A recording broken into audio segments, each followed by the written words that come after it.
Paper లీకులు విద్యార్థులకు కంటి మీద కునుకు లేకుండా చేస్తున్నాయి.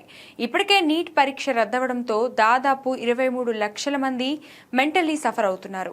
ఇలా పేపర్ లీకులు జరగడం ఎప్పుడో ఒకసారి జరిగితే పొరపాటు అనుకోవచ్చు. కానీ ఇండియాలో కేంద్రం నిర్వహించే పరీక్షతో పాటు రాష్ట్రాలు నిర్వహించే పరీక్షలు సైతం అనేక సార్లు పేపర్ లీక్ ఇష్యూతో వివాదంలో చిక్కుకున్నాయి. ఇది ఖచ్చితంగా ఎగ్జామ్ నిర్వహించే వారి వైఫల్యమే అవుతుంది.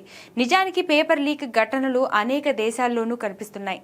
అయితే ఓ దేశంలో మాత్రం కోటి మంది పరీక్ష రాసే ఎగ్జామ్ కూడా ఇప్పటివరకు ఒక్కసారి కూడా లీక్ అవ్వలేదంటే నమ్మగలరా? అవునండి, ఇండియాకు సరిహద్దును పంచుకునే చైనాలో కోటి మందికి పైగా హాజరయ్యే గావోకో పరీక్షను లీక్ ప్రూఫ్గా మార్చిందంటే నమ్మగలరా? ఇది నిజంగా నిజం. ఇంతకీ చైనా ఈ విషయంలో ఎలా సక్సెస్ అయింది? అసలు పేపర్ లీక్లే జరగకుండా చైనా ఎలాంటి స్ట్రాటజీని ఫాలో అవుతుంది?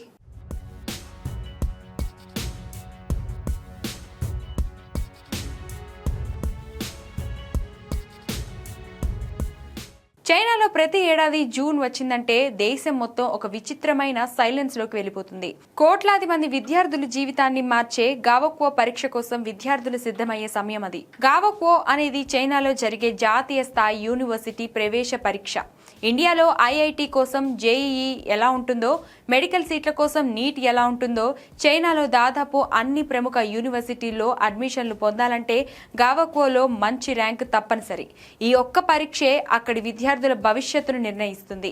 ఎవరు టాప్ యూనివర్సిటీలో చేరాలి, ఎవరికి మంచి ఉద్యోగ అవకాశాలు రావాలి, ఎవరి జీవితం ఏ దశలో వెళ్తుందన్నది ఈ పరీక్షలో సాధించే మార్కులపైన ఆధారపడి ఉంటుంది. అందుకే చైనాలో గావోకోను జీవితాన్ని మార్చే పరీక్షగా చూస్తారు. ఒక్క 2025లోనే దాదాపు 1,30,00,000 మందికి పైగా విద్యార్థులు గావోకో రాశారు. ఇది ప్రపంచంలోనే అతిపెద్ద పరీక్షలో ఒకటి. విద్యార్థులను చైనీస్ భాష, మ్యాథ్స్, విదేశీ భాషలు, ఇతర సబ్జెక్టులపై పరీక్షిస్తారు.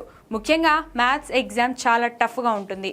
ఈ పరీక్షలో మంచి స్కోర్ సాధించేందుకు విద్యార్థులు చిన్న వయసు నుంచే కోచింగ్ తీసుకుంటారు. కుటుంబాలు తమ సేవింగ్స్లను పిల్లల చదువుల కోసం ఖర్చు చేస్తాయి. ఎందుకంటే గావోకోలో విజయం అంటే చైనాలో మంచి జీవితం కోసం గోల్డెన్ టికెట్ లాంటిది. అయితే కోటి మందికి పైగా హాజరయ్యే ఈ పరీక్షను నిర్వహించడం ఒక దేశానికి ఎంతటి సవాలో ఊహించుకోవచ్చు. ఇండియాలో రాసే నీట్ కంటే ఎన్నో రెట్లు ఎక్కువ మంది ఈ పరీక్షకు అటెండ్ అవుతారు. అయినా కూడా ఒక్కటంటే ఒక్క వివాదం కూడా ఉండదు. ప్రశ్న పత్రాలు ముద్రించిన తర్వాత అసలు ఆపరేషన్ మొదలవుతుంది. వాటిని సాధారణ వాహనాల్లో తరలించరు. సాయుధ పోలీసులు ఎస్కార్ట్ మధ్య తరలిస్తారు. ప్రతి బాక్స్ కు జీపీఎస్ ట్రాకింగ్ ఉంటుంది. వాహనం ఎక్కడ ఆగింది, ఎక్కడ తిరిగింది, ప్రతి క్షణం మానిటరింగ్ జరుగుతుంది. ప్రశ్న పత్రాలు నిల్వ చేసే గదులకు హై సెక్యూరిటీ ఉంటుంది. ఇక్కడ ఒక్క వ్యక్తి చేతిలో వ్యవస్థ ఉండదు. ఇక పరీక్ష రోజు వచ్చేసరికి చైనా మొత్తం ఒక భారీ సెక్యూరిటీ నెట్వర్క్ లా మారిపోతుంది. పరీక్ష కేంద్రాల చుట్టూ భారీ పోలీస్ బందోబస్తు ఉంటుంది. లోపలికి వెళ్లే ప్రతి విద్యార్థిని మెటల్ డిటెక్టర్లతో చెక్ చేస్తారు. మొబైల్ ఫోన్లు, స్మార్ట్ వాచ్లు, చిన్న ఇయర్ పీసులు, ఏ ఎలక్ట్రిక్ పరికరం దాచినా బయటపడేలా ప్రత్యేక సెక్యూరిటీ గేట్లు ఉంటాయి. అక్కడ మోసం చేయాలని ఆలోచించడమే పెద్ద ప్రమాదంగా మారుతుంది. ఇంతటితో ఆగదు. ప్రతి విద్యార్థి ముఖాన్ని ఫేషియల్ రికగ్నైజేషన్ టెక్నాలజీతో చెక్ చేస్తారు. వేలి ముద్రలు, కంటి గుర్తింపు లాంటి పద్ధతులుంటాయి. పరీక్ష కేంద్రాల చుట్టూ రేడియో సిగ్నల్స్, జామర్లు ఆన్ చేస్తారు. అంటే బయట ప్రపంచంతో ఎలాంటి వైర్లెస్ కమ్యూనికేషన్ ఉండదు. ఇటు చైనాలో పరీక్ష హాల్స్ లో ఆర్టిఫిషియల్ ఇంటెలిజెన్స్ కూడా నిఘా కాస్తుంది. ఏఐ ఆధారిత కెమెరాలు ప్రతి విద్యార్థి కదలికను గమనిస్తాయి. ఎవరైనా పదే పదే పక్కకు చూస్తున్నారా, ఎవరికైనా అనుమానాస్పద కదలికలున్నాయా, ఎవరైనా స్లోగా మాట్లాడుతున్నారా, ఇలా అన్నిటినీ సిస్టమ్ వెంటనే గుర్తిస్తుంది. ఇక పరీక్ష కేంద్రాల చుట్టూ డ్రోన్లు కూడా గస్తీ కాస్తాయి. ప్రత్యేక పోలీస్ దళాలు అక్కడ మోహరిస్తాయి. అనుమానాస్పద కార్యకలాపాలు కనిపిస్తే వెంటనే స్పందించేలా సిద్ధంగా ఉంటారు. కొన్ని ప్రాంతాల్లో పరీక్షల సమయంలో విమానాలు మార్గాలే మార్చేస్తారు. ఇంగ్లీష్ లిజనింగ్ పరీక్షల సమయంలో విమానాలు టేకాఫ్ కాకుండా ఆదేశాలు ఇచ్చిన సందర్భాలు ఉన్నాయి. పరీక్ష కేంద్రాల దగ్గర హారన్ కొట్టడం నిషేధం. నిర్మాణ పనులు ఆపేస్తారు. భారీ శబ్దం చేసే కార్యక్రమాలన్నీ నిలిపివేస్తారు.